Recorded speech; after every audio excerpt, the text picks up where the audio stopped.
शेतकरी मित्रांनो सध्या जर पाहिलं तर आपण आता जानेवारी फेब्रुवारी महिना मित्रांनो सुरू होत आहे। तर मित्रांनो या महिन्यामध्ये आपण कोणत्या पिकाची लागवड केली पाहिजे तर याविषयी मित्रांनो आज आपण सविस्तर माहिती जाणून घेऊ। लोकेशन पाहू शकता, अगदी मस्त लोकेशनमध्ये मित्रांनो आपण बसलेला आहे। इथं जर पाहिलं तर हे पाहू शकता आपल्याला जे उपसा सिंचन आहे त्याचं मित्रांनो इथं पाणी देखील जात आहे। तर मित्रांनो सध्या जर पाहिलं तर अशा उपसा सिंचनचं पाणी सर्वत्र चालूच आहे। तर आपण सध्या जर पाहिलं तर मित्रांनो जानेवारी महिन्यामध्ये आपण कोणत्या पिकाची लागवड करू शकतो तर यामध्ये मित्रांनो आपण भरपूर साऱ्या पिकांची लागवड करू शकतो, ज्यामधून आपण भरघोस उत्पन्न मित्रांनो मिळवू शकतो। तर यामध्ये सर्वात महत्त्वाचं पीक कोणतं आहे तर मित्रांनो तुम्ही कलिंगड या पिकाची मित्रांनो लागवड करू शकता। ह्याची जर लागवड केली तर तुम्हाला सर्वसाधारण मित्रांनो एक 9 ते 10 रुपयाच्या आसपास मित्रांनो पर केजी रेट भेटू शकतो। जर मार्केट चांगलं जर असेल तर मित्रांनो अजून देखील आपल्याला मिळू शकतं, सर्वसाधारण 15च्या आसपास मित्रांनो रेट जाऊ शकतो। तर तुम्ही त्याची लागवड करू शकता। यामध्ये मेलेडी असू दे, त्याचबरोबर अजून साऱ्या व्हरायटीची मित्रांनो तुम्ही लागवड करू शकता। तर त्याचबरोबर दुसऱ्या पिकाची जर आपल्याला लागवड करायची असेल तर सर्वात महत्त्वाचं पीक कोणतं तर मिरची या पिकाची मित्रांनो तुम्ही लागवड करू शकता। इथून मागं जी लागवड केलेली असते त्यावरती आपल्याला व्हायरसचा प्रादुर्भाव जास्त प्रमाणात पाहायला मिळतो।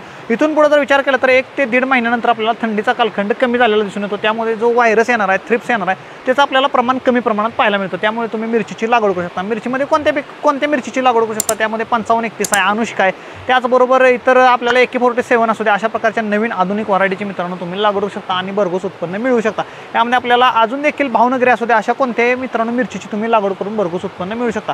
फक्त थ्रिप्स येणारच नाही, व्हायरस येणार नाही असं नाही, येणार परंतु प्रमाण आपल्याला कमी प्रमाणात पाहायला मिळणार। आपण प्रिव्हेंटिव्हमध्ये स्प्रे करून घेणं गरजेचंच आहे। तसेच मित्रांनो आपण वेलवर्गीय पिकाची देखील लागवड करू शकतो। यामध्ये कोणते वेलवर्गीय पीक आहेत तर मित्रांनो यामध्ये जर वेलवर्गीय पीक पाहिलं तर आपण मित्रांनो कारल्याची देखील लागवड करू शकतो। तर आपण लक्ष देणार असेल तर कारल्याची देखील लागवड करू शकतो। त्याचबरोबर मित्रांनो दोडका आहे, तसेच सर्वात महत्त्वाचं वेलवर्गीय पीक म्हणशीला तर मित्रांनो जो आपला घेवडा असतो त्याची मित्रांनो लागवड तुम्ही करू शकता। त्यातून आता जर हा मोसम पाहिला तर या मोसममध्ये मित्रांनो फार प्रमाणात त्याला शेंगा देखील आणि ॲव्हरेज आपल्याला फार प्रमाणात मिळत असतो, त्यामध्ये आपण घेवड्याची लागवड करू शकतो। त्याचबरोबर घेवड्यामध्ये पावटा असू दे, अनेक साऱ्या व्हरायटी आहेत, त्यामध्ये आपण वाल असू दे अशा व्हरायटीची मित्रांनो निवड करून लागवड करू शकतो। त्याचबरोबर जो आपला दुसरा एक बैठी पद्धतीचा पावटा आपल्याला पाहायला मिळतो, वरती तवऱ्या येत असतात, त्याला मांडवाची वगैरे कोणतीही गरज लागत नाही, अशी देखील मित्रांनो तुम्ही लागवड करू शकता। तसेच मित्रांनो आपल्याला जर कमी भांडवलामध्ये जर लागवड करायची असेल कोणत्या पिकाची तर मित्रांनो त्यामध्ये देखील आपण लागवड करू शकतो। यामध्ये आपण कांदा या पिकाची देखील लागवड करू शकतो। ही जी लागवड करायची आहे आपण प्लेन न करता कोणत्याही मुख्य पिकामध्ये आंतरपीक म्हणून मित्रांनो कांद्याची तुम्ही लागवड करू शकता। त्याचबरोबर तसेच दुसरं कोणतं पीक आहे तर कमी भांडवलामध्ये येणारं दुसरं पीक म्हटलं तर मित्रांनो कोथिंबीर याची देखील तुम्ही मित्रांनो लागवड करू शकता। आपण जर मागचं मार्केट जर पाहिलं तर इथून पुढचं जे मार्केट आपल्याला पाहायला मिळणार आहे 1 महिन्यानंतर 1.5 महिन्यानंतर ते मार्केट मित्रांनो फार चांगलं पहिल्यापासून आपण पाहत आलोय, परंतु तुम्ही आता देखील मित्रांनो कोथिंबीरची या जानेवारी महिन्यामध्ये लागवड करू शकता। याला आपल्याला खर्च कमी येतो आणि हे तुम्ही आंतरपीक म्हणून देखील लागवड करू शकता। त्याचबरोबर प्लेन पेरणीद्वारे देखील मित्रांनो लागवड करू शकता। याला खर्च कमी येत असतो, त्याचबरोबर स्प्रे देखील कमी प्रमाणात लागत असते, त्यामुळे आपल्याला यातून भरघोस उत्पन्न मित्रांनो मिळू शकतं।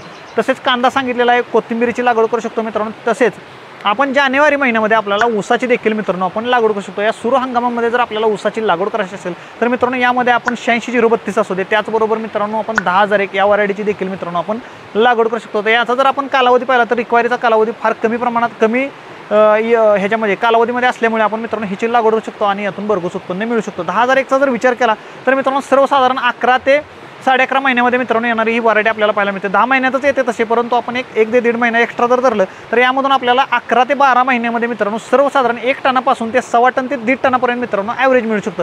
याचा सर्वात महत्त्वाचा मुद्दा आहे की आपण जर फुटव्यांची संख्या यावरती जर काम केलं फुटव्यावरती तर आपल्याला मित्रांनो यावरती ॲव्हरेज देखील फार प्रमाणात पाहायला खोडव्याचं आपल्याला ॲव्हरेज पाहायला मिळतं, परंतु बऱ्याच मित्रांचं असं म्हणणं असतं की 10001ला फुटवा येत नाही। तर त्याविषयी देखील आपण मित्रांनो डिटेल व्हिडिओ बनवणार आहे की 10001चा फुटवा कसा काढायचा, त्याचबरोबर कसं नियोजन करायचं यावर देखील आपण मित्रांनो व्हिडिओ बनवणार आहे। तर तुम्हाला याविषयी डिटेल माहिती हवी असेल तरी कमेंटमध्ये सांगा की आपल्याला 10001 पाहिजे आहे, तर तुम्ही मित्रांनो अशा प्रकारे त्याची लागवड 2 ऊसाची करू शकता या महिन्यामध्ये।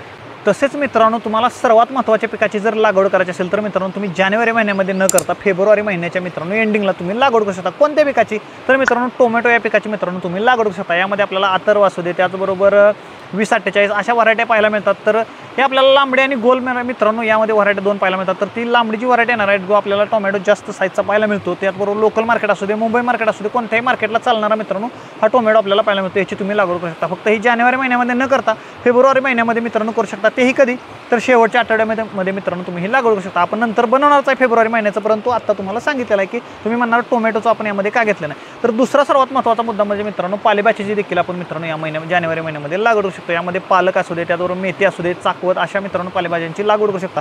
यामध्ये तुम्ही प्लेन देखील लागवड करू शकता, वाफ्याद्वारे लागवड करू शकता. त्याचबरोबर तसेच दुसरी गोष्ट म्हणजे मित्रांनो एक वांग्याची देखील मित्रांनो तुम्ही लागवड करू शकता. वांग्यामध्ये आपल्याला 1093 असू दे, त्रिशूल आहे मित्रांनो, अशा नवीन आधुनिक त्याचबरोबर हर्ष आपल्याला पाहायला मिळतं मित्रांनो. अशा वांग्याची मित्रांनो तुम्ही लागवड करू शकता आणि यातून देखील भरघोस उत्पन्न मिळवू शकता. इथून पुढच्या काळामध्ये थोडासा आपल्याला खोडअळीचा प्रादुर्भाव पाहायला मिळतो, त्यावरती देखील स्प्रे कोणते करायचे, कसे करायचं आपल्या चॅनलवरती जुने देखील व्हिडिओ आहेत, त्याचबरोबर नवीन देखील व्हिडिओ मित्रांनो येणार आहे की वांग्याचं नियोजन आपण कसं केलं पाहिजे. प्रत्येक पिकाचं नियोजन आपलं कसं असावं, तर आता नवीन वर्षामध्ये त्याचबरोबर जानेवारी महिन्यामध्ये मित्रांनो तुम्ही ह्या पिकाची लागवड करू शकता. पालेभाज्याची लागवड करून देखील मित्रांनो भरघोस उत्पन्न तुम्ही मिळवू शकता.